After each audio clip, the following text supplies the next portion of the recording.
आज क्या हालत कर दी गई है इस देश में। पिछले 76 दिनों से किसान आंदोलन पर है, उनके ऊपर लाठियां चलाई गई, आंसू गैस के गोले छोड़े गए, बूढ़े किसानों की आंखें फोड़ दी गई, कड़कती ठंड में पानी की बौछारें की गई, उनको आतंकवादी कहा गया, उनको गद्दार कहा गया, उनको खालिस्तानी कहा गया मान्यवर, उनको अपमानित किया गया। यहां तक कि भारतीय जनता पार्टी के एक विधायक ने कहा ये किसान नहीं आतंकवादी हैं, इनको सूट कर देना चाहिए, और अगर दिल्ली पुलिस नहीं कर पाती तो मैं इनको जूतों से मारूंगा, जूतों से मारूंगा। ये भाजपा के लोग कह रहे हैं मान्यवर। इस देश के अन्नदाता जो आपको अनाज पैदा करके आपका पेट भरते हैं, आप उनको जूतों से मारने की बात करते हैं। 11 दौर की आप वार्ता कर चुके, सारी की सारी वार्ता फेल। आप कहते हैं मैं एक फोन कॉल की दूरी पर हूं। मैं पूछना चाहता हूं क्या इस सरकार के पास कॉल करने के लिए 2 रुपए भी नहीं है? अरे 2 रुपए नहीं है तो हम लोगों से ले लो, लेकिन कॉल कर लो किसानों को, कॉल कर लो किसानों को। उनकी पीड़ा चरम पर पहुंच चुकी है मान्यवर। 165 किसानों ने अब तक अपनी शहादत दी है। आप जाइए गाजीपुर बॉर्डर पे, वहां पे 97 साल के इलम सिंह आपको मिलेंगे। उनके 2 बेटे फौज में हैं, रो रो के कहते हैं मुझे इस उम्र में उग्रवादी कहा जा रहा है, नक्सलवादी कहा जा रहा है। उनकी पीड़ा है मान्यवर। आप जाइए टीकरी बॉर्डर पे, आप जाइए सिंगू बॉर्डर पे, पीड़ा के साथ वो लोग कहते हैं शहीद आजम भगत सिंह के वंशजों को, शहीद लाला लाजपत राय के वंशजों को, जलियांवाला बाग कांड में शहादत देने वालों के वंशजों को आप खालिस्तानी कह रहे हैं, आतंकवादी कह रहे हैं, उनको अपमानित करने का काम कर रहे हैं। मैं आपसे पूछना चाहता हूं क्या दुश्मनी है आपकी इन अन्नदाताओं से? चलिए सब कुछ कर लिया आपने, अब तो कम से कम उनके ऊपर दया कीजिए और ये तीनों काला कानून वापस लेना ही पड़ेगा, आपको लेना चाहिए। अब आपने जुल्म की इंतहा कर दी है। आप चले जाइए गाजीपुर बॉर्डर पे मान्यवर, कटीले तार, बड़े बड़े कीले गाड़ दी गई हैं, 12-12 इंच की कीले सड़कों पे गाड़ दी गई हैं। देखकर ऐसा लगता है कि दुश्मन देश की सेना आने वाली है। ऐसी स्थितियां दो परिस्थितियों में जन्म लेती हैं मान्यवर।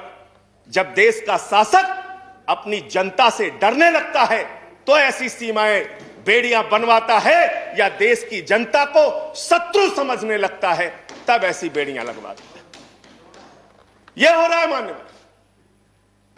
आज इनके जुर्म के कारण हिंदुस्तान के महान किसान नेता बाबा महेंद्र सिंह टिकैत के बेटे राकेश टिकैत को रोना पड़ा और यह कहना पड़ा कि भाजपा के लोग घेर कर हमें लाठियों से पीटना चाहते हैं। यह आप करा रहे हैं, यह आप करा रहे हैं। आप डेमोक्रेसी की बात यहां पर करते हैं, आप आजादी की बात यहां पर करते हैं। आपने इस देश की हालत यह बना रखी है कि राजदीप सरदेसाई जैसे वरिष्ठ पत्रकार के ऊपर आपने मुकदमे दर्ज करके पत्रकारिता को भी दबाने और उसको कुचलने का काम किया। हर तरफ जुल्म, हर तरफ एफआईआर, हर तरफ मुकदमे। जो पानी पहुंचा रहा है उस पे मुकदमा, जो डीजल दे रहा है उस पे मुकदमा, जो खाने का इंतजाम कर रहा है उस पे मुकदमा। एनआईए लगा दो, सीबीआई लगा दो, पुलिस लगा दो, जांच लगा दो। अरे वो आपके देश के नागरिक हैं।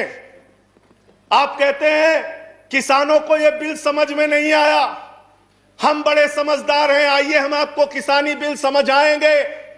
मान्यवर, इनकी समस्या यह नहीं कि किसानों को यह बिल समझ में नहीं आया, इनकी समस्या यह है कि किसानों को यह बिल समझ में आ गया है और अब ये तीनों काला कानून वापस चाहते हैं किसान। आप बड़े अक्लमंद समझते हैं अपने आप को। अरे किसान को इतना मूर्ख मत समझिए भाजपा के लोगों। वो बिगड़ैल बैल की नाक में नकेल डालते हैं, आपकी सरकार के नाक में भी नकेल डाल देंगे, चिंता मत कीजिए। मैं यहां सुन रहा था मान्यवर, मुझे बड़ा आश्चर्य हुआ।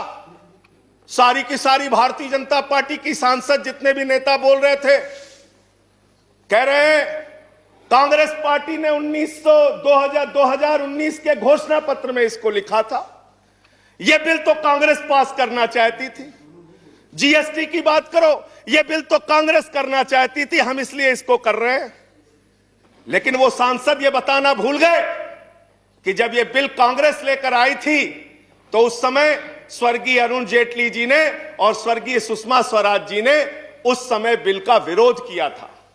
और कांग्रेस ने अगर 19 के घोषणा पत्र में इस बिल को शामिल किया था तो उनको तो 55 पे पहुंचा दिया, आपने तो लागू कर दिया, आपको 5 पे पहुंचा देगी। इस देश की जनता 5 पे पहुंचा देगी। इसलिए अगर आप कांग्रेस के सपनों को पूरा करने के लिए आए हैं तो जनता को भ्रमित मत कीजिए। अपनी पार्टी का नाम बदलकर भारतीय जनता पार्टी से कांग्रेस पार्टी कर लीजिए। कांग्रेस ए हो जाए, कांग्रेस बी हो जाए, जनता प्रचार करे। आप लोग समझें आप क्या कहना चाहते हैं, जनता तय कर लेगी। मान्यवर, इस बिल में क्या क्या लिखा है वो बातें आपको बता के और थोड़ी बातें कह के अपनी बात खत्म करूंगा। असीमित भंडारण की छूट दी गई है इन बिलों में, और वो क्यों दी गई है? 2 साल से अडानी का 100 एकड़ जमीन का लैंड यूज चेंज करने की एप्लीकेशन हरियाणा सरकार के पास पेंडिंग थी।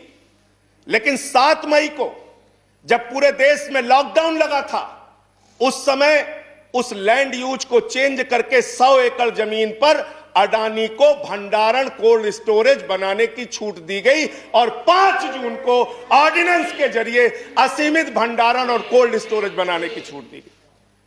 तो ये बिल किसानों के लिए नहीं लाया गया, अपने 4 पूंजीपति मित्रों के लिए ये सरकार ये काला कानून लेकर आई है। उन्हीं को फायदा पहुंचाने के लिए काला कानून लेकर आया गया है, उन्हीं के लाभ पहुंचाने के लिए काला कानून। ये सरकार 130 करोड़ हिंदुस्तानियों की सरकार नहीं है मान्यवर, यह सरकार उन 4 पूंजीपति लोगों की सरकार है जिनके लिए कानून बनाते हैं और जिनसे चंदा लेकर ये लोग चुनाव लड़ने का काम करते हैं। ये उनके लिए बनाई गई है मान्यवर, इस सरकार में कहा गया दिल्ली के मुख्यमंत्री के बारे में कि किसानों का साथ दे रहे हैं, किसानों का साथ दे रहे हैं। मैं पूरी जिम्मेदारी के साथ कहना चाहता हूं सदन के अंदर, दिल्ली के मुख्यमंत्री अरविंद केजरीवाल, आम आदमी पार्टी किसानों का साथ दे रही थी, देती रहेगी। और आपने हमसे 9 स्टेडियम मांगा जेल बनाने के लिए, केजरीवाल जी ने इनकार किया। हम वहां पानी का इंतजाम कर रहे हैं।